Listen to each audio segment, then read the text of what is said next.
கட்சிகள், தேசிய மக்கள் சக்தி அரசாங்கம் தன்னுடைய வலுவான அரசியல் பிரதிநிதித்துவத்தின் ஊடாக எதை சாதிக்கப் போகிறது என்பது பற்றிய கேள்விகளை எழுப்பிக் கொண்டே இருக்கின்றன.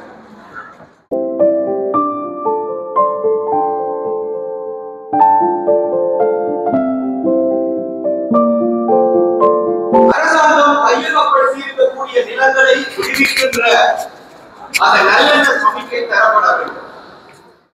அன்புள்ள உறவுகள் அனைவருக்கும் இனிய வணக்கம். நான் சார்ல்ஸ்.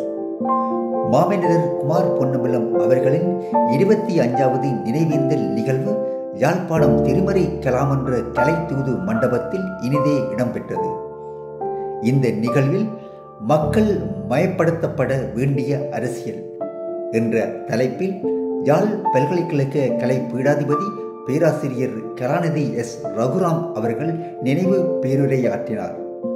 இந்த நிகழ்வில் நாடாளுமன்ற உறுப்பினர்களான கஜேந்திரகுமார் பொன்னம்பலம், சிவஞானம் ஸ்ரீதரன் உட்பட அரசியல் கட்சிகளின் பிரமுகர்கள், சமூக செயற்பாட்டாளர்கள் மற்றும் பொதுமக்கள் என பலரும் கலந்து கொண்டு அஞ்சலி செலுத்தினர். பேருரையின் மிகுதி நாளை தொடரும். வாருங்கள், காணொளிக்கு செல்லலாம். நன்றி. வாழ்க வளமுடன்.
கூடியிருக்கின்ற அனைத்து தமிழ் தேசிய உணர்வாளர்களுக்கும் நண்பர்களுக்கும் மாலை வணக்கம் தெரிவித்தார்.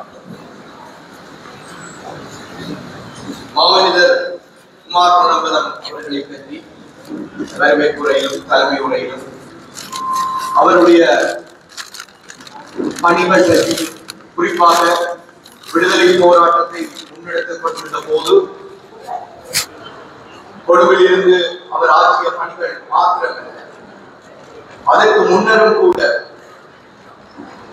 தமிழீழ விடுதலை போராட்டம் முன்னெடுக்கப்படுகின்ற ஆரம்ப காலகட்டங்களிலும் அந்த போராட்டத்தினுடைய தாற்பயத்தை, நேர்மையை, நியாயத்தை உணர்ந்தவராக அவர் ஆற்றிய பணிகளும் எடுத்த முடிவுகளும் வரலாற்று முக்கியத்துவம் வாய்ந்தது. குறிப்பாக அவர் படுகொலை செய்யப்படுவதற்கு முன்பதாக கொழும்பிலே விடுதலை போராட்டத்தை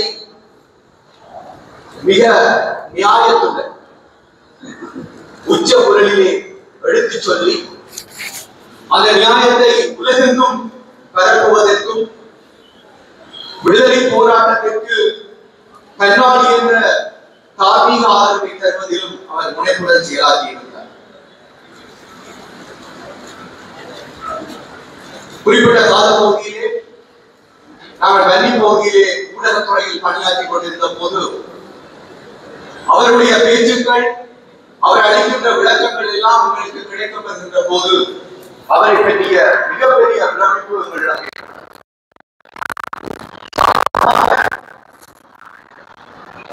அரசியல்வாதிகள், தமிழ் தலைவர்கள் என்று சொல்லப்படுபவர்கள் அவ்வாறான ஒரு நெருக்கடி மிக்க சூழலிலே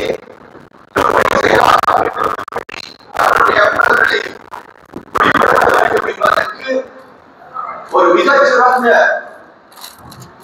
உதாரணமாக, முன்மாதிரியாக குமார் பொன்னம்பலம் அவர்கள் வெளிப்பட்டிருந்தார்.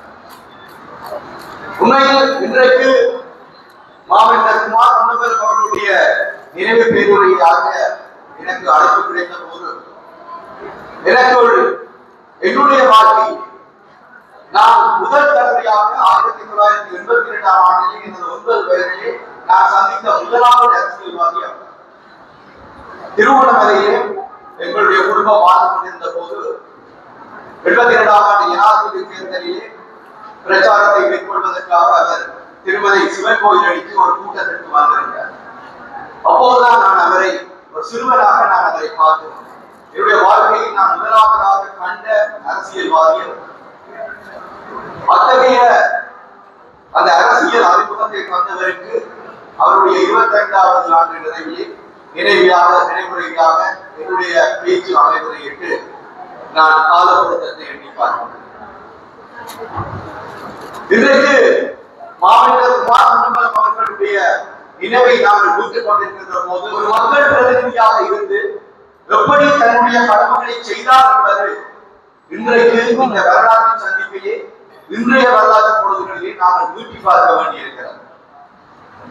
அந்த வகையிலேதான் என்னுடைய நினைவு பேருரையை மக்கள் மயப்படுத்தப்பட வேண்டிய அரசியல் என்ற தலைப்பிலே நான் தேர்வு செய்திருந்தேன். இந்த நினைவு பேருரையிலே நான் 5 விடயங்களை முக்கியமாக கொண்டு செல்லலாம் என்று இருக்கின்றேன். ஒன்று, தமிழ் மக்களுடைய, ஈழத் தமிழ் மக்களுடைய அடிப்படை கோரிக்கைகள், அவற்றை பற்றிய புரிதல்கள், எண்ணக்கருக்கள் முதலாவதாகவும், எங்களுக்கு தற்போது பேசும் பொருளாக மாறி இருக்கக்கூடிய அல்லது முன்வைக்கப்பட்டிருக்கக்கூடிய அரசியலமைப்பு நகல் வடிவத்தில் உள்ள பிரச்சனைகள் பற்றி 2வது கட்டத்திலும், இதற்கு மாற்றாக நாங்கள் முன்னெடுக்கப்படுவதாக நாங்கள் பரிந்துரைந்து பார்க்கக்கூடிய தமிழ் மக்கள் பேரவையினுடைய தீர்வு திட்டம், அதை பற்றிய கரிசனைகளினுடைய 3வது கட்டத்திலும், எவ்வாறு இருந்தாலும் இன்றைய பொழுதுகளில் ஈழத்தமிழர்களுடைய பிரச்சனைகளை பேசுவதற்கு ஆட்சியிலே இருக்கக்கூடிய தேசிய மக்கள் சக்தி அல்லது ஜேவிபியினுடைய பார்வை, அவர்களுக்கு கூட நாங்கள் பெறக்கூடிய சாத்தியங்கள், இவற்றை பற்றி பேசுவதாக என்னுடைய 4வது கட்டத்தையும், அதனூடாக மக்கள் பயன்படுத்தப்பட வேண்டிய ஈழத்தமிழர் அரசியலை, குறிப்பாக தேர்தல்களுக்கு அப்பால், அரசியல் கட்சிகளுக்கு அப்பால் கட்டமைக்கப்பட வேண்டிய அரசியலை பற்றி பேசுவதாக என்னுடைய இறுதி பகுதியையும் நான் வடிவமைத்திருக்கிறேன். அந்த வகையில் என்னுடைய பேச்சிலே முதலாவது விடயமாக நான் எடுத்துக் கொள்ளக்கூடியது ஈழத்தமிழ் மக்களுடைய அரசியல் அபிலாஷைகளுக்கான அடிப்படை கோட்பாடுகளை நாங்கள் இந்த கட்டத்திலே நினைவில் நிறுத்திக் கொள்ள வேண்டிய ஒரு கடப்பாட்டிலே இருக்கின்றோம். இன்றைக்கு புதிய அரசாங்கம் பதவியேற்று அதிலும் 3/2 பெரும்பான்மையை பாராளுமன்றத்தில் பெற்றிருக்கிறது. ஜனாதிபதி தேர்தலிலே மிக கணிசமான வாக்குகளை பெற்று அரசு அமைக்கப்பட்டிருக்கிறது. இவ்வாறான சூழலிலே நீண்டு தொடரும் எங்களுடைய ஈழத்தமிழர் பிரச்சனையினுடைய, எங்களுடைய போராட்ட வரலாற்றினுடைய ஒரு தீர்வை நோக்கி நாங்கள் நகர வேண்டுமாக இருந்தால், அந்த தீர்வுக்காக கொழும்பில் இருந்து வெளிப்படுத்தப்பட வேண்டிய சமிக்கைகளிலே நாங்கள் மிக கவனமாக இருக்க வேண்டும். வெறுமனே எங்களுடைய அபிலாஷைகளை அல்லது கோரிக்கைகளை நாங்கள் எங்களால் தனியதாக முன்வைப்பதை விட, அவ்வாறான கோரிக்கைகள் பரிசீலிக்கப்படுவதற்கு அல்லது கவனத்தில் எடுக்கப்படுவதற்கான ஏது நிலைகளை கொழும்பில் இருந்து அறிகுறிகளாக, சமிக்கைகளாக நாங்கள் எதிர்பார்த்திருக்க வேண்டிய இடத்தில் இருக்கின்றோம். இன்றைக்கு பதவியில் இருக்கக்கூடிய தேசிய மக்கள் சக்தி ஒரு மிகப்பெரிய வலுவான கட்டத்திலே இருந்தாலும் கூட, கொழும்பில் இருந்து கிடைக்கின்ற செய்திகள் தேசிய மக்கள் சக்தி அரசாங்கம் தன்னுடைய வலுவான அரசியல் பிரதிநிதித்துவத்தின் ஊடாக எதை சாதிக்க போகிறது என்பது பற்றிய கேள்விகளை எழுப்பிக் கொண்டே இருக்கின்றன. சிஸ்டம் சேஞ்ச் என்று சொல்லப்படுகின்ற கட்டமைப்பு மாற்றத்தை முன்வைத்து வந்த அரசாங்கம் முற்று முழுதாக அந்த கட்டமைப்பு மாற்றத்தை எடுத்து செல்ல முடியுமா, அல்லது அந்த கட்டமைப்பு மாற்றத்தை மேலிருந்து கீழாக இணைத்து செல்ல முடியுமா என்ற கேள்வி இன்றைக்கு வலுவாக எடுத்து வருகிறது. நாங்கள் கேட்கலாம், ஒரு மிக குறைந்த காலப்பகுதிதான் அவர்களுக்கு வழங்கப்பட்டிருக்கிறது. அவ்வாறான காலப்பகுதிக்குள் அவர்கள் தங்களுடைய போக்கினை அல்லது தாங்கள் செய்ய வேண்டியவற்றை நிரூபிக்க வேண்டிய காலப்பகுதி என்பது ஒப்பீட்டளவில் குறுகியதானது என்பதை நாங்கள் சொல்லிக் கொள்ளலாம். ஆனால் அரசியல் வாழ்வு என்பதும் கடந்த காலத்திலே ஸ்ரீலங்கா அரசாங்கத்தை ஆண்டு கொண்டிருந்தவர்கள் விட்டு சென்ற பாதைகளில் இருந்து மிக வித்தியாசமானவர்களாக அவர்கள் காட்ட வேண்டிய தேவை இருப்பதை வைத்து பார்க்கும் போது இந்த நாட்கள் மிக முக்கியமானவையாக இருக்கின்றன. தனியே தமிழ் மக்கள் மத்தியில் மாத்திரமல்லாது தெற்கிலிருந்தும் மிகப்பெரிய எதிர்பார்ப்பு தேசிய மக்கள் சக்தி அரசாங்கத்திற்கு இது குவிந்திருக்கிறது. இந்த அதீத எதிர்பார்ப்பு தான் அவர்களுக்கான பெரிய அச்சமாகவும் இன்றைக்கு உருவாகி வருகிறது.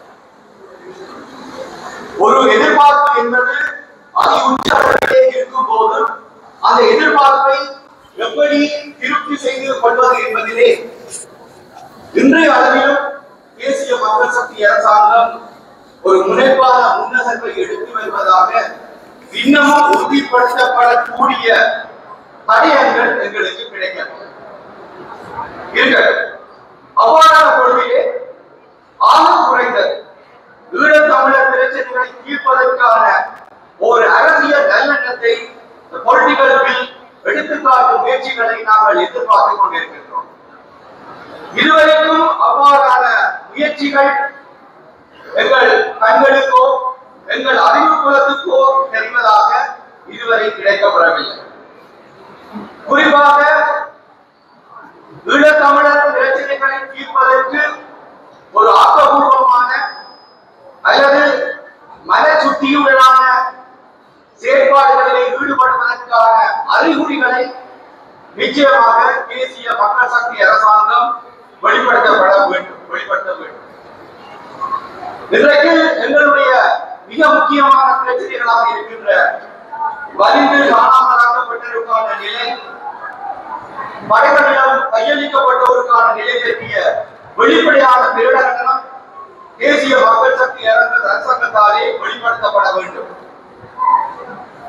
இன்றைக்கு மீதமாக இருக்கக்கூடிய அரசியல் கைதிகள் விடுவிக்கப்பட வேண்டும். பயங்கரவாத தடை சட்டம் நீக்கப்பட வேண்டும். ஈழத்தமிழர்களின் இடைமூட்டல் உரிமைகள் அங்கீகரிக்கப்பட வேண்டும்.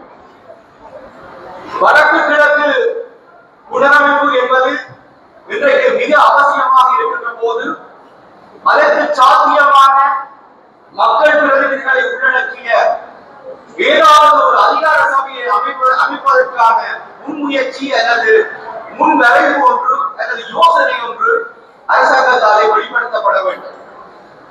திட்டமிட்ட சிங்கள குடியேற்றங்கள் நிறுத்தப்பட வேண்டும். ராணுவ மயமாக்கம் தவிர்க்கப்பட வேண்டும்.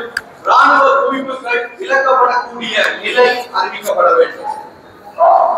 அரசாங்கம் கையகப்படுத்தி இருக்கக்கூடிய நிலங்களை விடுவிக்கின்ற அந்த நல்லெண்ண சமிக்கை தரப்பட வேண்டும். இப்படியான விடயங்களூடாக ஒரு நம்பிக்கையை கட்டியெழுப்புவதற்கான தளத்தினை தேசிய மக்கள் சக்தி அரசாங்கம் உருவாக்குவதற்கு இன்றைக்கு காலம் அவர்களுக்கு கட்டளையிட்டிருக்கிறது.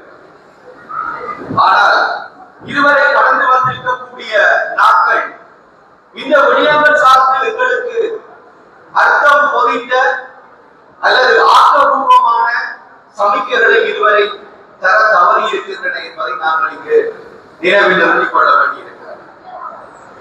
ஆகவே இந்த பந்து எங்கு இருக்கிறது? இப்போது அந்த பந்தை ஈழத்தமிழர்கள் பக்கம் விடுவிப்பதற்கான அந்த பெரிய பொறுப்பு அரசாங்கம் என்ற முறையிலே தேசிய மக்கள் சக்தி அரசாங்கத்திடம் இருப்பதை நாங்கள் இந்த இடத்திலே புரிந்து கொள்ள வேண்டும்.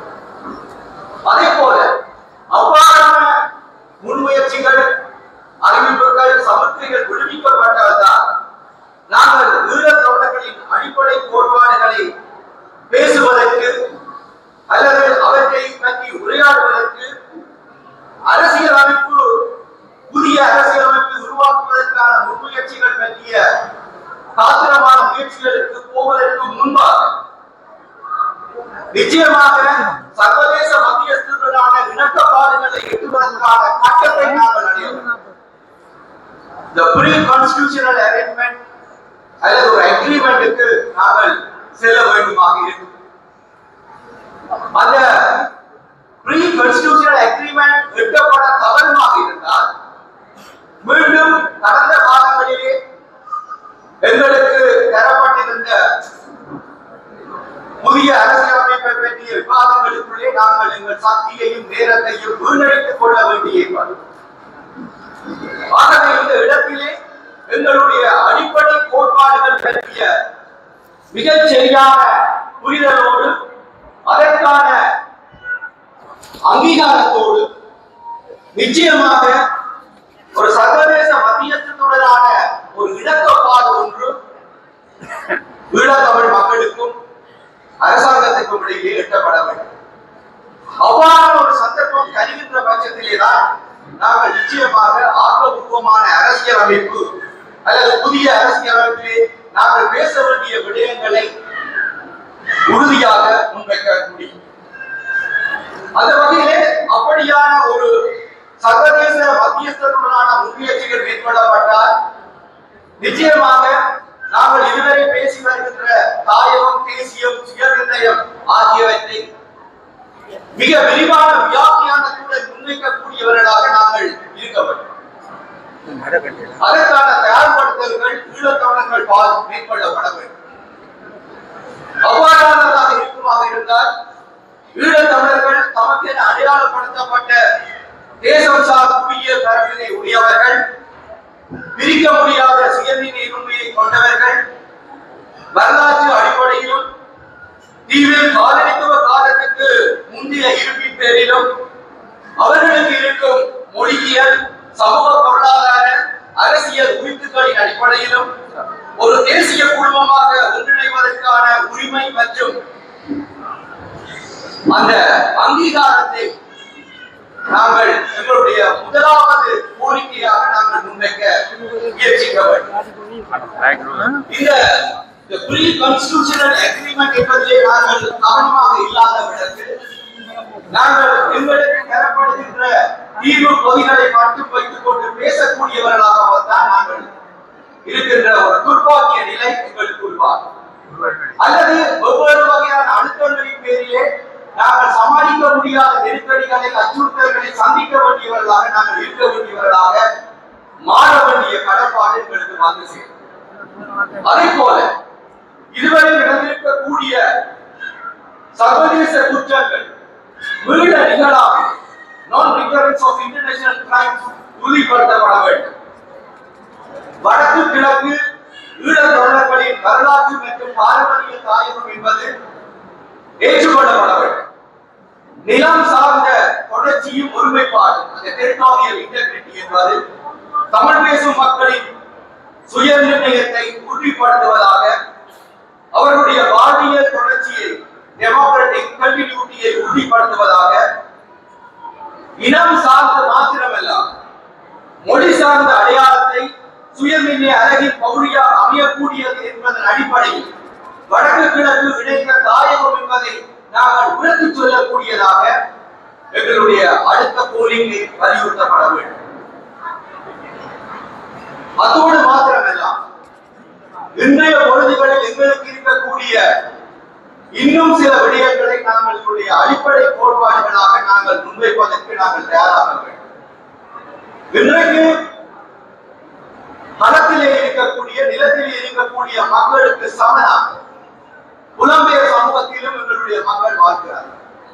அவ்வாறான பட்சத்திலே புலம்பெயர்ந்த ஈழத்தமிழ் சமூகம் ஈழத்தமிழர்களின் ஒருங்கிணைந்த பகுதி என்பது ஏற்றுக்கொள்ளப்பட வேண்டும். சுய நிர்ணயம் பற்றிய அரசியல் அபிலாசைகள் தொடர்பான எத்தகைய பொது வாக்கெடுப்பு ஒன்று நடத்தப்படுமாக இருந்தாலும் அதிலே புலம்பெயர் சமூகமும் பங்கேற்பதை உறுதி செய்யக்கூடிய நிலை உருவாக வேண்டும். அது மாத்திரமல்ல அனைத்து மரங்களையும் சமமாக பேணக்கூடிய மதச்சார்பற்ற நிலையினை வடக்கு கிழக்கு எங்களும் உறுதிப்படுத்தக்கூடிய தீவனத்திலும் வாழக்கூடிய தமிழ் பேசும் மக்களுக்கான மொழி உரிமைகளை வடக்கு கிழக்கில் சிங்களம் பேசுபவர்களுக்கு உறுதிப்படுத்தக்கூடிய நிலையை நாங்களும் உறுதிப்படுத்த வேண்டும். வடக்கு கிழக்கில் அமையக்கூடிய சுயநிர்ணய அதிகாரமுடைய அழகானது இயல்பாக தன்னியல்பாக தீவின் ஏனைய பகுதிகளோடு உருவாடக்கூடிய நெகிழ்வான கூட்டிணைப்பாக இருப்பதை நாங்கள் உறுதிப்படுத்திக் கொள்ள வேண்டும்.